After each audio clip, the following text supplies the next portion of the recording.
Magandang araw mga kaibigan. Ito po, may update tayo tungkol sa suspension ni Cebu Governor Gwen Garcia. Sino nasa likod nito? Sino ang utak? Ito, may post si Teo Moreno. Sabi niya, ha ha ha ha. Is it Duterte's fault again? You are really different, Governor Gwen Garcia. Imagine you committed a sin, but now you are suspended. Is it Digong's fault? So if you are no longer suspended, is it okay? Ang basehan ni Teo Moreno, ito may official statement na pinalabas ng gobernadora. Basahin ko Official statement of Governor Gwendolyn F. Garcia on the preventive suspension order. I would also like to clarify a few facts, sabi ng gobernadora. Number 1, the complainant, Moises Garcia de Farin, is the founder of the Duterte Riders team and is openly affiliated with partisan political groups.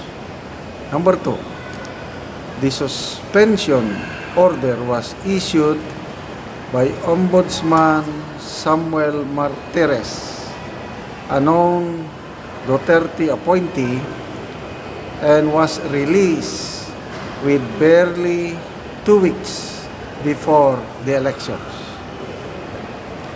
Number 3, the suspension is illegal as it violates Section 26 of the Omnibus Election Code, which explicitly states that any public official who suspends any elected provincial, city, municipal, or barangay officer without prior approval of the commission shall be guilty of an election offense.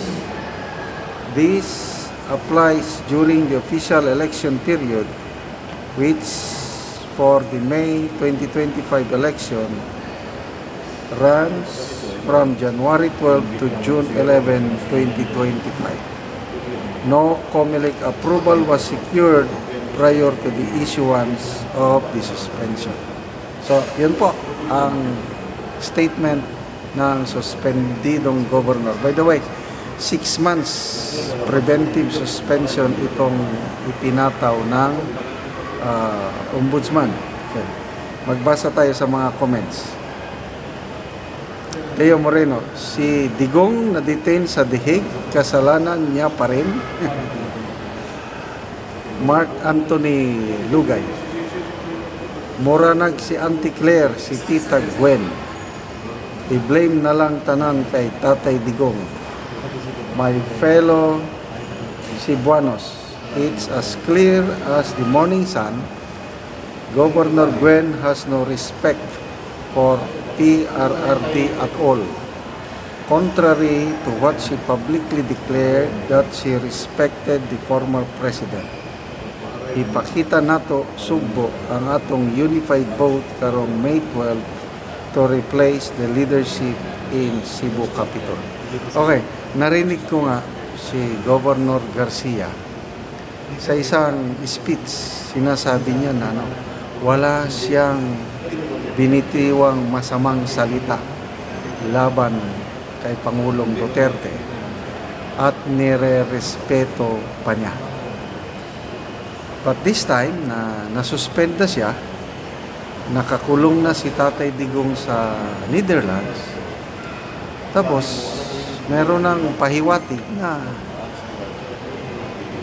yung nag-file ng kaso, aliado daw ni PRRD. Tapos yung ombudsman na ombudsman na nagsuspend sa kanya is appointee ni Duterte. Grabe, no? XT Flores, sabi niya, hinay-hinay nagtuyok ang lamisa. Thank you, Lord. Paulo Escudero, himikin na for life. Yang si Gwendolyn. Dear you, Saba Gob, baka na kay ka ayaw sigig pakalimpyo kay daghan man pud anomalya sa una pa. Oh, marami daw siyang anomalya nung una pa. Ito yung reklamo is parang nag-issue ng permit ang gobernadora sa isang grupo na kulang, walang necessary documents from DENAT. Yun yung basic issue dito. Maan Mendoza, dapat kinakasuhan yung ganyang mahilig mangdamay sa pangalan na wala namang connection sa issue. Kasi parang sa dulo ng bintang o resulta ng statement, may pag-aakusa doon sa dinadamay na pangalan. Jesse Rosales, laking pagkabuang yun ana ni Gwen, wala na siya tamang pag-iisip. Jay Larsen, isa raman guro ang punuan ng mga anti-Duterte, dawat-dawat na lang kay Manisi Papa. Princess Cabilla, grabe ang power ni Tatay Digong. Kalungot lang gihapon sila maskin 1 month kapin na nga nakadulog. Grabe, no? Nakakulong yung tao. Sobra 1 month na eh. Tapos, may power pa siya na magpa-suspend. Grabe. So, lahat na lang ng mangyayari sa mga politiko. Duterte na naman. Wala na, sobra na ang pang-api nila kay Tatay Digong. Kaya, sige lang, kulturang Pinoy, kung sino yung inaapi, nandoon ang simpatya natin. Sigurado, maraming magre-react dito sa statement ni Governor Garcia na parang sinisisi pa niya ang mga Duterte sa kanyang suspension. Bibi Sara, na-impeach na nga siya, political survival na. Ang mood ng mga Duterte ngayon is survival. Saan ang power nila na magpa-suspend? Totoong in-appoint ni PRRD si Ombudsman Martires. Kailang, to me, patas, fair lang si Ombudsman Martires. Supreme Court. Ang daming in-appoint ni PRRD sa Supreme Court. Eh bakit hindi nag-issue ang Supreme Court ng TRO bago siya dalhin sa Netherlands? Diba? Kaya, I do not agree yung sinabi niya na dahil appointee ni PRRD si Ombudsman Martires, parang may kasalanan, no? May kamay ni PRRD dito sa suspension. Yung pagiging close ng nag-file ng complaint kay PRRD noon, normal, dating presidente yan eh. But anyway, taong bayan ng musga.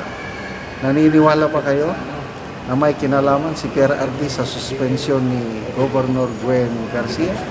Comment nyo kami. Okay, mga kaibigan, salamat sa inyong pagsubaybay sa ating channel. Nakakatulong kayo ng malaki sa tribong talandig ng Bukidnon dahil ang income sa channel na ito is tinutulong natin sa tribo. Namimigay tayo ngayon ng mga libreng yero at pako para ma-repair ang sira-sirang bahay ng tribong talandig. Panoorin nyo ang video na ito. Pod ni ang natabangan na magyero. So ako silang bisitahon. Ayo! Maayong udto. Oo. Oo, sige. Ug karon mao na ni ang nahatag sa ila nga yero. So nakaatop na gid sila. So nindot na gid nga tan-awon. So karon unsay imong maistorya bahin sa nahatag sa inyo nga yero ug karon maayo na ang inyong atop? Nagpasalamat ko sa Ginoo og sa nagtan-aw sa video. Og sa nag-sponsor ani nga matagaan mi kay para dili na mi maulanan. Og nang hinaot usab ko nga dagan pang matabangan kay dagan pa ang nanginhanglan. Og dili pud mi makabalay kung wala mi na tagaan ani kay karon nga panahon lisod jud kaayo. Munang nagpasalamat jud ko kay naay nag-sponsor ani nga siya gyud ang gihikap sa Ginoo nga siya mohatag sa amo og yero. Mm. Og salamat jud kaayo. Sige, salamat.